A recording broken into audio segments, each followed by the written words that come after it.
Have a few minutes? You won't believe what you can do with it. Open a Regions checking account online in as little as 5 minutes. Then enjoy award-winning service and banking tools and tech that help you live in the moment. Learn more at regions.com/live in the moment. Regions Bank, member FDIC.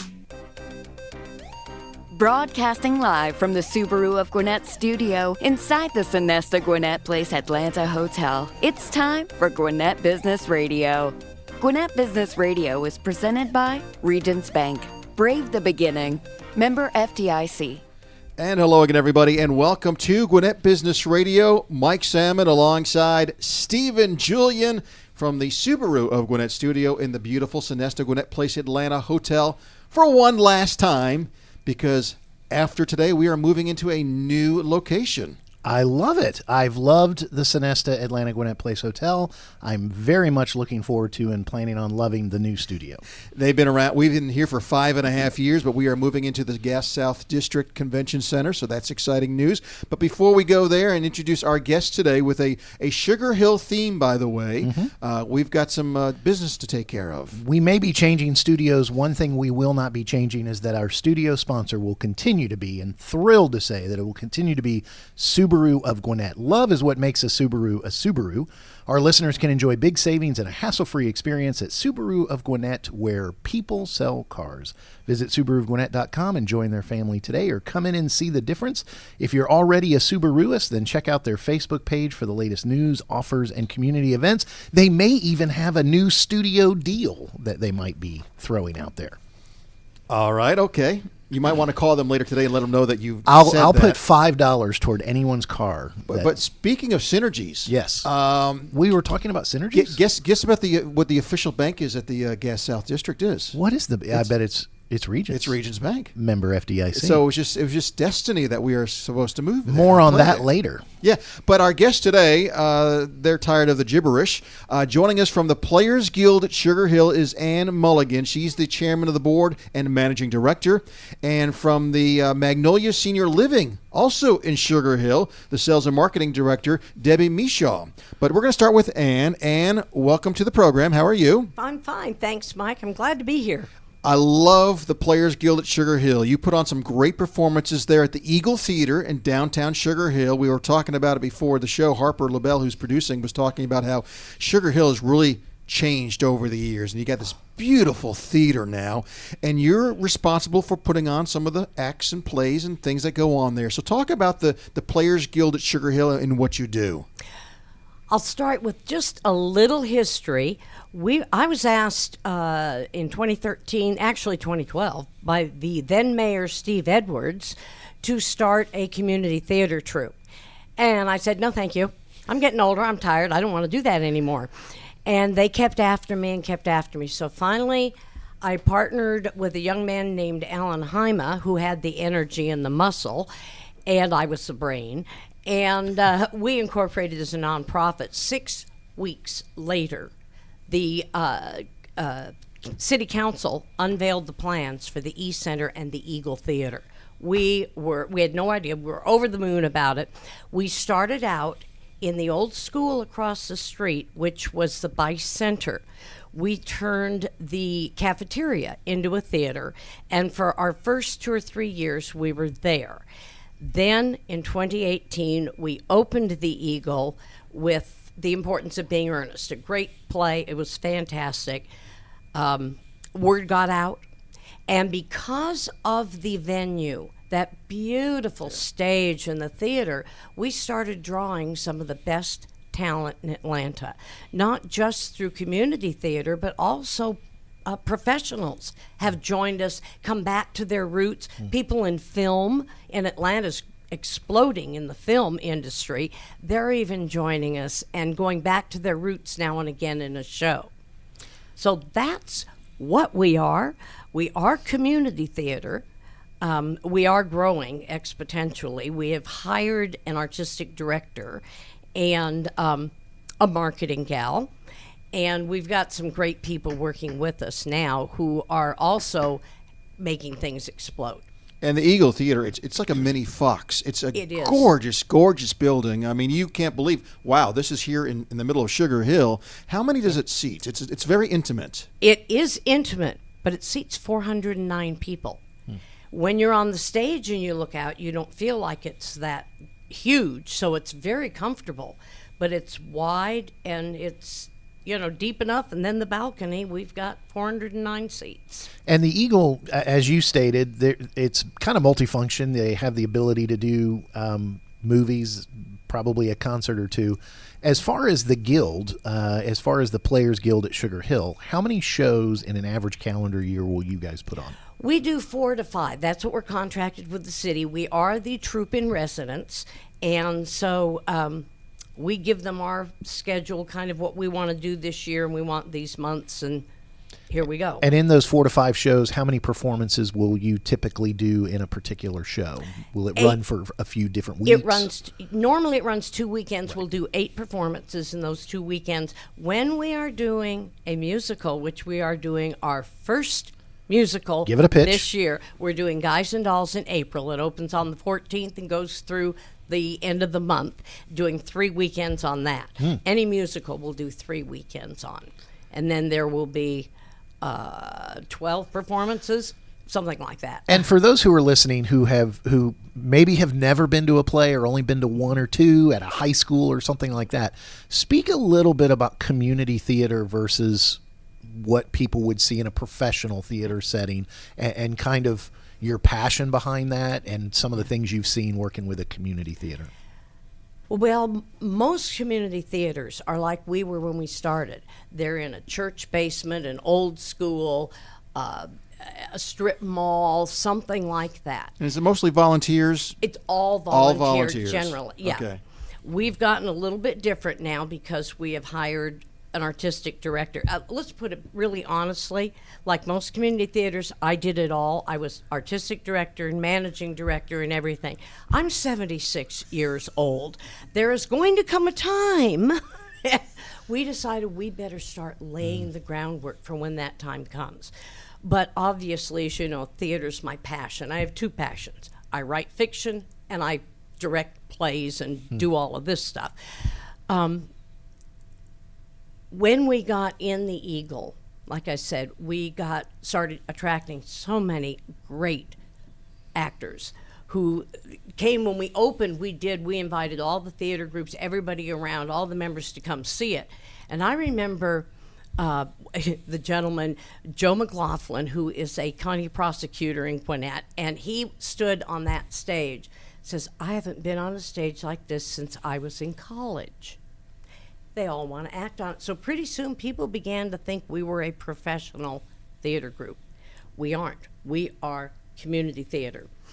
To prove it, we had a young man, he's in his late 50s, I think. He'll kill me if I'm wrong. He was working backstage, having a lot of fun playing crew, and he watched us do the auditions for Blythe Spirit. He thought, I can do that.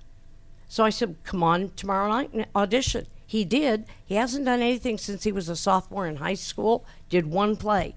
He won the lead. He is an amazing actor, and he's been in quite a few of our shows since then.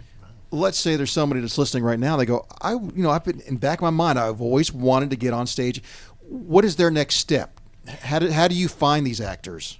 Well, we post on Facebook has become a big place to for people to find us. And we have a Facebook page, Players Guild at Sugar Hill. We announce auditions on there. If they email us at info@pgatsh.com, they can be moved to whoever they need to. If they're interested in auditioning, they'll send them to the artistic director. If they want to work backstage or work concessions in the theater, that'll come to me, and I oversee all of our volunteers that way. So there's several ways to get involved, not just acting. And when you're doing 4 to 5 shows a year, I'm sure there are some volunteers that are with you year round. I'm sure there are some that summer's a good time for me, fall and winter or not.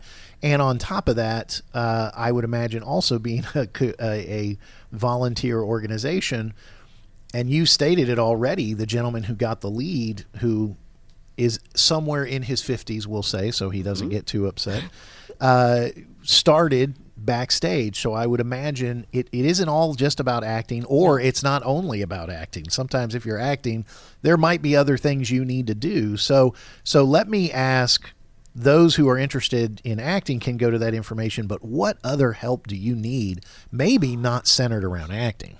Absolutely. We have stage crew needs, people who have an interest in technology. We have sound and lighting and rigging. All of this stuff is electronic now, run by computers.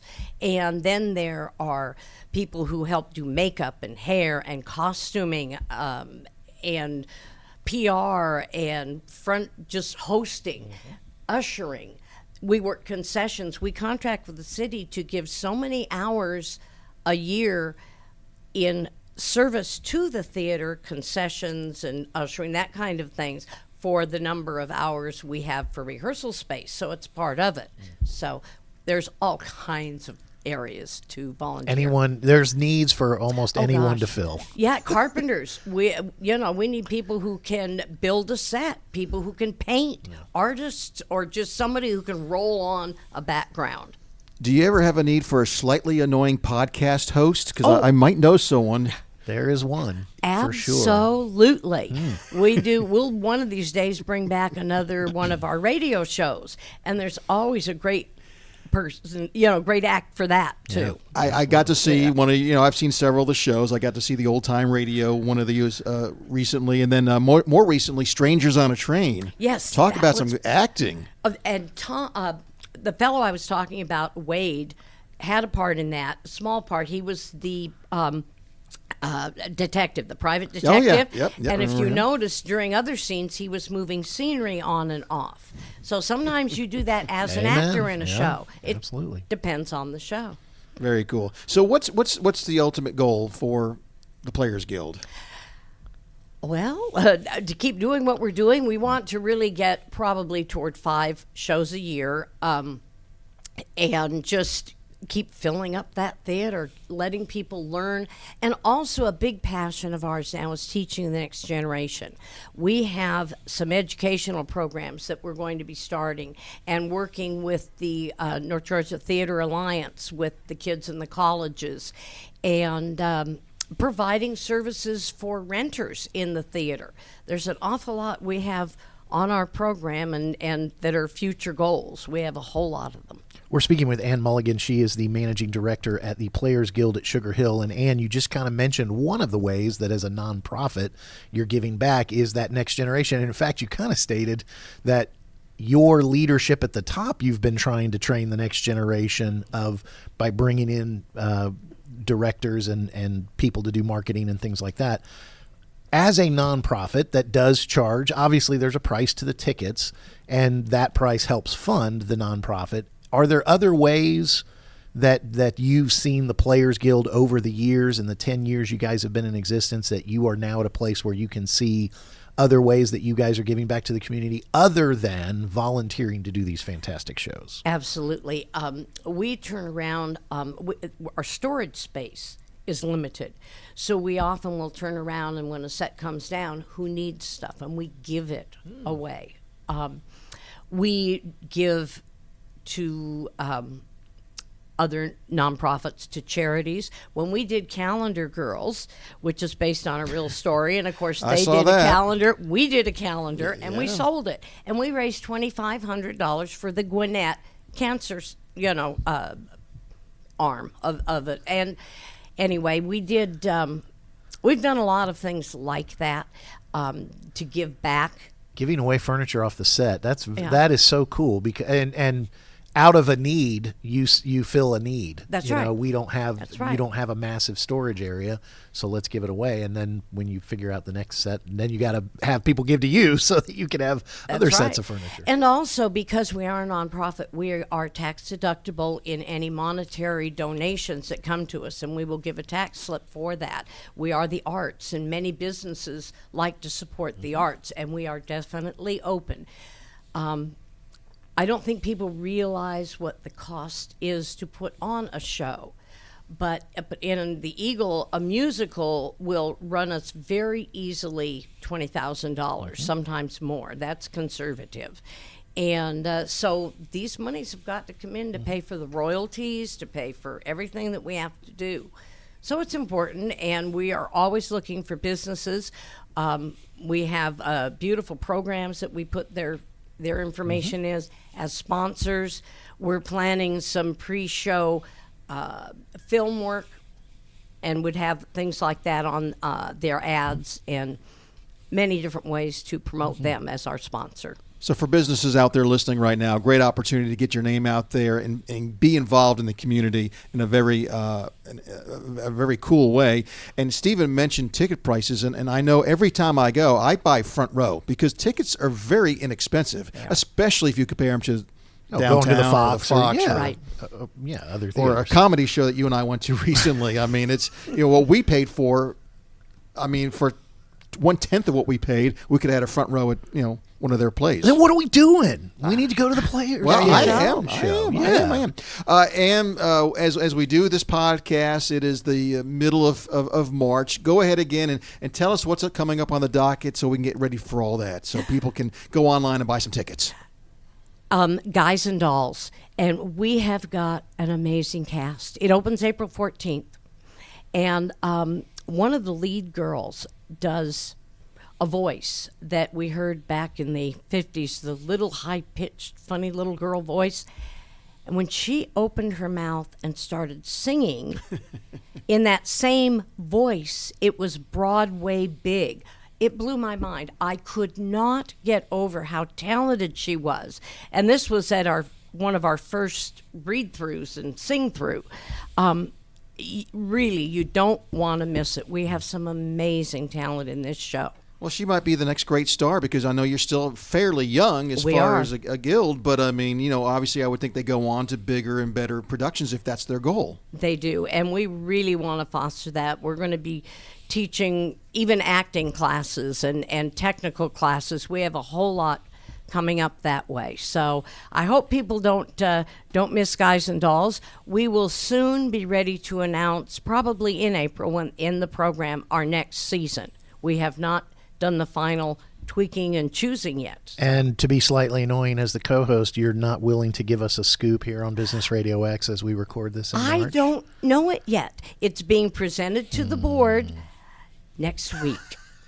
So we will know. It's like you don't believe her. Yeah, I know. That was a nice out. Yeah, And well done. I did. No, I honestly don't know. I trust you. I trust you. I trust you. I made See, a I couple was suggestions. acting right there. You did How a was it? beautiful Thank you. job. Thank you. That's Sign right. the man up. That's right. For those that would like to get tickets or find out about the classes and things like that, the website would be www.pgatsh.com. which stands for Players Guild at Sugar Hill. You even got an A in there for the at. It we do. So Well, she actually did at. She did PGASH. AT. So PG. We do on the SH. website. You can't use the at sign. It's Right. Oh, PGATSH. Oh, you spell out at, yeah. You have to Spell out at. On our website, we'll have a link to their website as well. And you mentioned Facebook. Is Yes. it Players Guild at Sugar Hill on It Facebook? is, Okay. yes. Fantastic. Players Guild at Sugar Hill.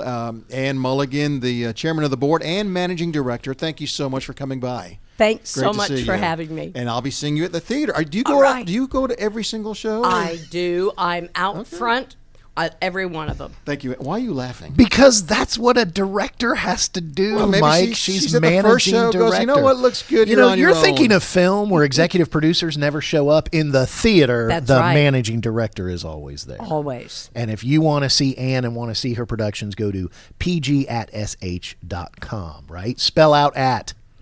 So, all right. Before we get to our next guest, I do want to remind everybody that we talked about how the studio sponsor stays the same. Also, and you said they are a sponsor of the convention center and the arena and all that The stuff. whole district. The Yes, whole South shebang District. is all about Regions Bank. We all know that keeping your company's financial future on track means having the right resources to support your growth. Regions Commercial Banking offers you lending capabilities and strategic solutions tailored to your needs. And you'll work with a team of experienced bankers, unlike Mike and I, here in Gwinnett. Discover steps to take that can help move you closer to your business goals. Regions is here to help. To learn more, visit regions.com/commercial-banking. And I'm so glad that I get to say this today because Mike is next to me. Regions Bank Member FDIC. Yes. All right, Debbie, we've locked the door, so you can't leave. He uses that joke every Thank show, you for Debbie. thank you for sticking time. around. Well, good morning. I'm glad I'm next up. I let Anne take more of the airtime, so gives me more thinking We're going power. to give you just as we may give you more. We'll just see how it goes. Debbie Michaud is the sales and marketing director with Magnolia Senior Living in Sugar Hill, and talk about an industry that's just growing. We have obviously an aging population, so you see almost every day it seems like you see a new senior living center coming up from the ground, no matter where you go. Personally, my mom lives at your senior living, Magnolia Yes, she Senior does. Living in Sugar Hill, room 113, by the way. Oh, wow. Hello, everybody out there at Magnolia Senior Living in Sugar Hill. Go say hi to Mike's mom. Tell us about senior living, what people can expect when they walk through the door. Unless you've been through one of these places, you don't know really what to expect. Well, I think that is one of the biggest hurdles for families trying to place their loved one into a retirement community. Magnolia Senior Living in Sugar Hill is a family-owned retirement home. We are one of 3 of their locations. And the thing that I like about our community is being family-owned. Is a big difference. It's a big difference. Well, I've met the owner. It's a big difference because we are centered with our residents. It's not such a great big environment where they kind of are turned into a corporation. So being in a small family environment, the residents are welcomed. I think a lot of times in this arena or this stage of life, when a family is researching and trying to find the best community for their loved one, there are a lot of hurdles that they have to overcome. So when they put their loved one into a smaller community, the resident oftentimes just feels more welcome. And I'm just going to focus a little bit on that family-owned part because a lot of our listeners are business owners, business leaders. The business landscape seems to be turning more and more corporate. Whatever starts as family doesn't always stay as family. Yes, and that's actually been a question that some family members have asked me when I do a tour of our community. They want to know how many properties are owned. Do you think that this is going to be bought out by a larger corporation? Now, if you are looking for a place to put your loved one, it is important to do your research because just like we all have different homes and live in different environments, be it a house or an apartment, a townhome, that also carries true when you age. Just because you're older, it doesn't mean that you want to just be put on a shelf. You need to find a place where you fit in. And we have such lovely residents in our building. They really just are seeking friendship. I know that they sit in their apartments during the day if they're just waking up for a nap or just had their meal, and they look lonely, and we really try to bring them out of their apartment and engage with the other residents and activities that we offer Magnolia. So let's talk about that, and specifically the Magnolia at Sugar Hill. If we were to be able to be let in and enjoy a day of living, if you were allowed that's a in. big if, yes. Right? But imagine we're seniors, and what are some of the activities? Imagine like you really have to. Yeah, imagine. I know it's not that hard. Yeah. What are some of the activities, and what are some of the things that are available outside of their apartments where they're living? Well, I'll give you a current. Yesterday, I was sitting at my desk, which is just off of our living room area, and it was probably 2:30 in the afternoon. And we do bingo twice a week. Okay, bingo is a pretty common activity, but what struck me funny is it's 2:30 in the afternoon, and these folks have worked all their life to live in a nice, comfortable community with people their age, and it's happy hour at 2:30 in the afternoon. So our activities director is asking what type of wine they want. Do they want beer? They want wine. That's the limit. We don't serve any type of mixed drinks. But I thought, now that's the life. You get to be a certain point, and it's 2:30 in the afternoon, and it's happy hour bingo. Yeah, it's I happy. like that. No, really, and they'll just sit there and play for a good hour and a half, just because they don't want to sit in their apartment and be bored. So, and now that we've met Anne and heard what lovely things they have to offer, I've got one more activity on the to-do list for them. See a show. About how many folks do you have there currently? How many can you cater to as well? We have roughly 80 apartments in our building, and that is a combined mixture of assisted living and memory care residents. And I think that, when people get to this point where they have to choose a community, it's important to do the research. But the most important thing is a lot of times when families come to our building, they are the caretakers of the senior citizen or the elderly, and they're just exhausted. They're exhausted physically, they're exhausted mentally. They're trying to balance their own life and work schedule along with taking care of an aging loved one. So I try to spend a lot of time with the family members as they come into our building and find out, what have your challenges been so far? What are your priorities? We try to focus on our care staff in our building, and that is what is, I think, special about having a smaller environment building. All of the properties in the Magnolia Senior Living group are small. The one in Sharpsburg probably has 80 to 100 apartments, and the one in Logansville was the first one that the family built, and there's only 50 apartments. We've got a fourth property opening in Dawsonville, and it'll be probably early to midsummer. And as far as you talked about the bingo, as far as kind of physical activity, what kind of facilities are on the campus? Is there workout area, pool? Yes. Just kind of talk a little bit about some of those. Well, other it'd be amenities. great if we had a swimming pool, but no, we have Probably some liabilities there. A little bit. We could do the zero entry, so the walkers could make it down into the pool. Seriously, we have a very nice beauty salon in there that'll service the senior citizens. They can do a style, cut, and color. We can do a nice hot shave for the gentleman in our beauty salon. So the movie theater. One of the things that sets Magnolia apart besides the smaller environment is our all-inclusive pricing. And this is an important factor for families to know up front, because a lot of times if their loved one goes into a memory care environment, as that person ages, the care level increases, and it makes it very difficult to budget for that family. So if a person were to move in as a resident to Magnolia in memory care, there's a set price based on whether it's a studio apartment or a shared apartment with another resident. And you just know that price on the lease is the price that you will pay for the duration. So sometimes there's a cost of living increase, but as the person ages, the care level goes up, but our cost does not go up. And you mentioned the studio apartment, and there's obviously one-bedroom places, and I don't know if there's a two-bedroom place, but I do know there's like a couple, a husband and a wife that live there as well. Yes, we do have a couple of apartments that have a one-bedroom, and it makes it nice if one person wants to go in and nap while the other one's watching a program or out and about.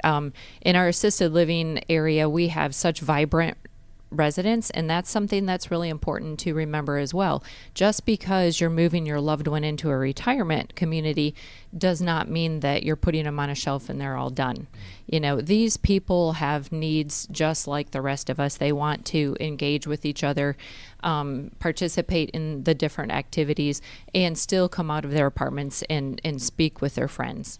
And you mentioned, because meeting Anne here and the fact that the Eagle Theater's there, so let's talk about, because apart from the campus, especially the Magnolia Senior Living Center in Sugar Hill, such a great location, what are some of the possibilities for the residents to go places, for the center to help get them where they need to go, especially in the Sugar Hill community? So two different ideas in that realm. If a resident has a doctor's appointment and the family is busy at work or cannot take them, we offer transportation as long as they give us a heads up and we can put it on the calendar. We can take them to their appointments and wait with them, bring them back to the community. Also, usually once a week, they'll schedule a lunch and a shopping expedition. Their favorite stores are Hobby Lobby, Walmart, different stores where they can just go in and still engage with their friends and show their independence. Just because they're not living in an apartment or a home like the rest of us, they still have their needs and they want the independence. That is what's so important about choosing the right community for your loved one. I hear the dollar store is very popular as well. Oh, it is, but Yeah. that's okay. I mean, no. I think that the generation that lives in retirement homes did something right.